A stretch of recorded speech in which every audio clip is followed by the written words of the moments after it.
Sisimulan na ng House Justice Committee sa March 25 ang hearing proper para sa dalawang impeachment complaint laban kay Vice President Sara Duterte. Kasunod yan ang pagdeklara ng komite na sufficient and grounds ang dalawang reklamo. Ayon naman sa Defense Counsel ng Bise, hindi obligasyon ni Duterte na dumalo sa mga pagdinig. May unang balita si Tina Panganiban Perez. Uusad na sa hearing proper ang ikatlo at ika-apat na impeachment complaints laban kay Vice President Sara Duterte kasunod ng pagpapasya ng House Justice Committee. The chair declares the third impeachment complaint, the fourth impeachment complaint is declared sufficient in grounds. May nagtangkang kumontra.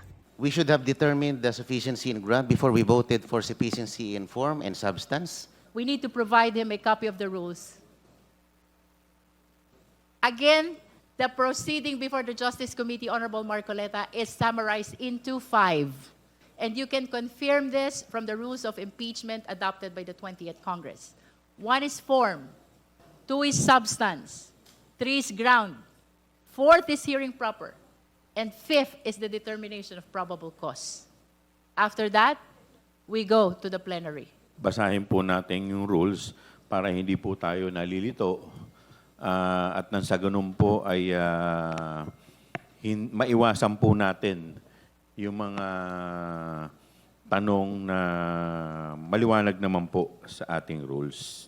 Isinusulong na grounds o basehan ng dalawang reklamo ang culpable violation of the Constitution, betrayal of public trust, graft and corruption, bribery, and other high crimes.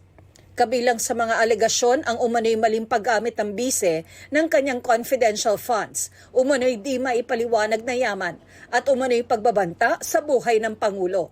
Sa Consolidated Verified Answer ad Cotelam ni Duterte, pinulaan niya ang komite saan niya'y double standard nito sa pagtalakay ng impeachment complaints laban sa kanya at kay Pangulong Bongbong Marcos. Hindi ito gaanong tinalakay ng komite dahil hindi naman daw isa-isang sinagot ang mga alegasyon. It alleges violation of due process and failure to state ultimate facts. And these are matters which should not be addressed to the Justice Committee. This should be addressed to the Supreme Court via a petition. I maintain the position that the committee observed the necessary requirement of due process. As a matter of fact, the filing of answer is part of due process. Nakatakda sa March 25 ang unang araw ng hearing proper.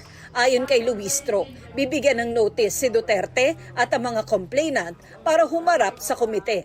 So this will be a mini trial, should I say, no? Because the full-blown trial will happen in the Senate.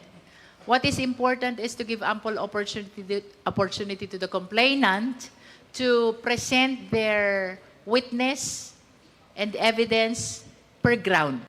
Nasa bise na raw kung dadalo siya sa pagdinig. I think this is her prerogative. Her presence during the hearing proper and even her presentation of evidence is actually part of her right to due process.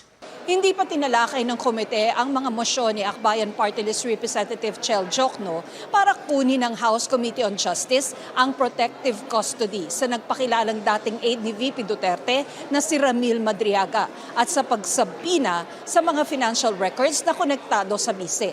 Tatalakayin daw ito sa hearing proper. Ang abogado ni Duterte muling iginiit na may malalim na depekto ang mga reklamo laban sa pangalawang Pangulo at wala umanong matitibay na basehan ang mga parata. Our position remains unchanged. No, the complaints for us really suffer from a fundamental defect because they are based on conclusions, speculations, on narratives that are not anchored on the ultimate facts na sinasabi na rin natin sa answer namin. Ipinaliwanag din ni POA kung bakit hindi detalyado ang isinumite nilang sagot. I think we have to remind the public na sa ating legal system, it is not up to the defense to prove the case of the complainants. It is the complainants that have the burden to prove their allegations. Sa tingin ng political analyst na si Attorney Paulo Tamase, posibleng stratehiya ang matipid na tugon ni Duterte. I think the advantage is that it keeps her cards close to her chest. mahihirapan or mag-add ng complication yun on the part of the prosecution na hindi nila alam kung mayroong possible na ebidensya si VP Sara to defend herself. Hindi din nila mapaghahandaan there for as much as they would probably want to yung kaso. Well, talaga namang ang Senate trial, doon naman talaga ang magiging pagsusuri nito o paglilitis nitong kaso na ito. But as to strategy or not, even if it were a strategy, of course, it's not something for me to disclose. Pero kung stratehiya man daw, nagbabala si Tamase sa posibleng panganib ng ganitong hakbang. Disadvantage nga is binibigyan din niya ng fuel kahit paano yung perception nga na hindi ginagalang ng Vice President yung proseso or hindi sineseryoso itong proseso na hinahanap sana yung pananagutan sa kanya. Pagdating sa hearing proper ng Kamara, ayon kay POA, walang obligasyong dumalo ang bise pero handa raw sila. This is not something we did not expect naman. No? So, meaning this was quite expected and we are ready to proceed. Ito ang unang balita. Tina Panganiban Perez para sa GMA Integrated News. Kapuso, huwag magpapahuli sa latest news and updates. Maging una ka sa balita at mag-subscribe sa YouTube channel ng GMA Integrated News.